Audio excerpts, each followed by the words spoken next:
समझे नहीं?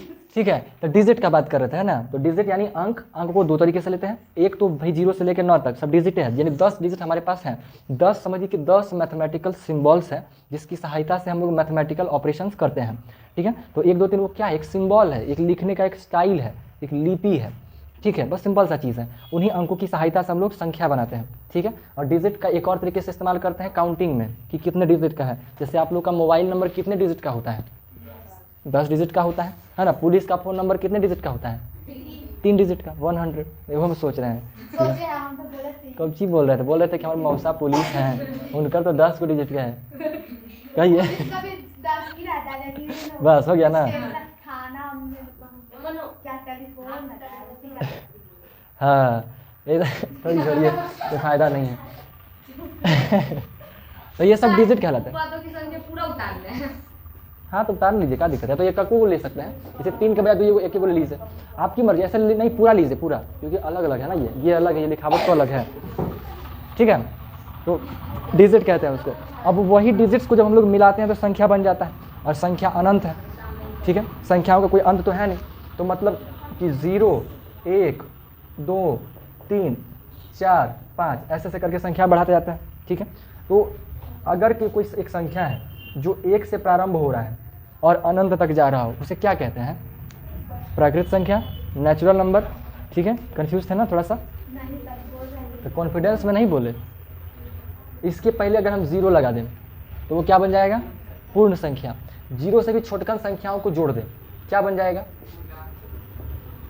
पूर्णांक संख्या बन जाएगा, है ना। पूर्णांक 2 प्रकार का, ऋणात्मक पूर्णांक और धनात्मक पूर्णांक, है ना। Negative integer and positive integer. 0 धनात्मक है या नकारात्मक है, आप बताइए?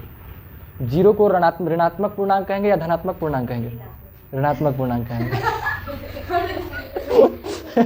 सोचते हैं कि कंट्रोल करें अपने हंसी को, लेकिन ऐसे करते हैं ना, पता नहीं कहिए आप सही से आंसर दीजिएगा। जाए वाला है 2 महीना में, फिर भी अभी तक नाटक कैले हैं। कुछ नहीं है ना ऋणात्मक ना धनात्मक है। 0 न धनात्मक होता है ना ऋणात्मक होता है। 0 को आप किसी से जोड़िए या घटाइए, फर्क पड़ता है? बताइए, इतना छोटा सा मामूली सा बात है। तो दूसरा क्लास के बच्चा भी इसी कर देगा, इसे कीजिएगा तो।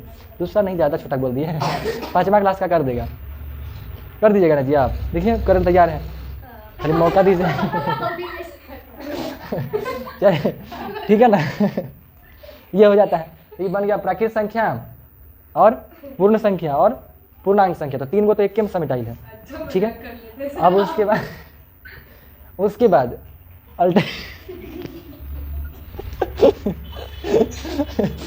काय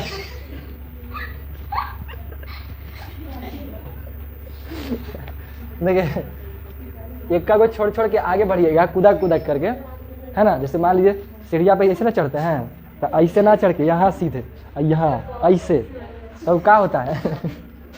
क्या बन जाएगा जी? सम संख्या। अगर आप 2 से कटे वाला पे उछलिएगा, देखिए 2 से कटे वाला के भी सम बोलेंगे, तो 2 से कटने वाला को क्या बोल देंगे? सम संख्या हो जाता है। और जो 2 से नहीं कटता है उसको क्या बोल देंगे? विषम संख्या कह देंगे, है ना। सम संख्या और विषम संख्या हो जाता है। तो 4-5 को संख्या देखें, कौन कौन संख्या देखें?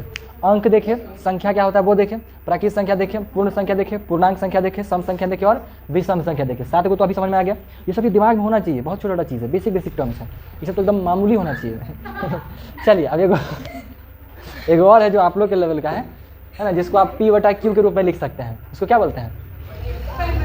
परिमेय संख्या, है ना जी। परिमेय संख्या कहता है जिसको आप P/Q के रूप में लिख सकते हैं। और इसमें P 0 के बराबर नहीं होना चाहिए, है ना। देखिए मतलब P 0 के बराबर नहीं होना चाहिए।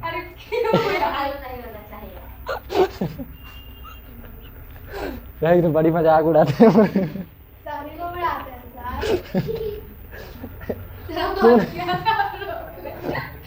क्यों नहीं होना चाहिए 0 के बराबर? नीचे वाला नहीं होना चाहिए 0 के बराबर, ठीक है ना। तो देखिए नहीं याद रखिएगा तो बेइज्जती होवे कीजिएगा। तो इसको हम लोग परिमेय संख्या बोलते हैं। यानी 8 संख्या पढ़ लिए ना, 8 को संख्या पढ़ लिए। अगला क्लास में जाइएगा ना तो हम लोग पढ़िएगा कॉम्प्लेक्स नंबर, जो सभी नंबरों का पप्पा जी है, सबका जन्मदाता है। ये सब तो उसके बच्चन को पढ़ रहे हैं। कैसे दादा? अब कह सकते हैं दादा, इसमें कोई दिक्कत नहीं है। मतलब अरे तो पप्पा जी, अरे देखिए बाप जी का वैल्यू ज़्यादा होता है ना, दादाजी के कौन पूछता है, दादाजी तो बस ऐसे ही रहते हैं। दादा कह देंगे तुम वहाँ नहीं बैठो तो कहा नहीं बैठिएगा, बैठवे कीजिएगा। लेकिन पापा कहेंगे ना कि नहीं बैठना है तो नहीं बैठिए, क्यों कि पापा के बात नहीं माने, वो सीधे आएंगे चप्पल खोल के न बस बैठेगा, मार चप्पल मार चप्पल।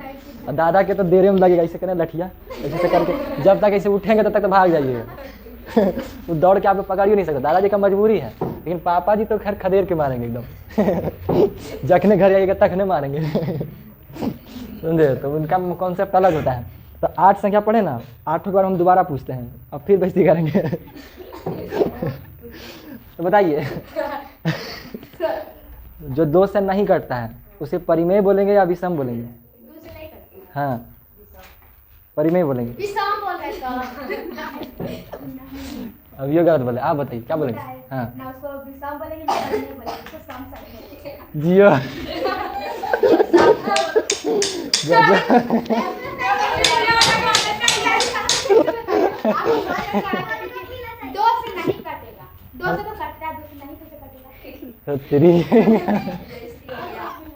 अखंड बेइज्जती, अखंड बेइज्जती।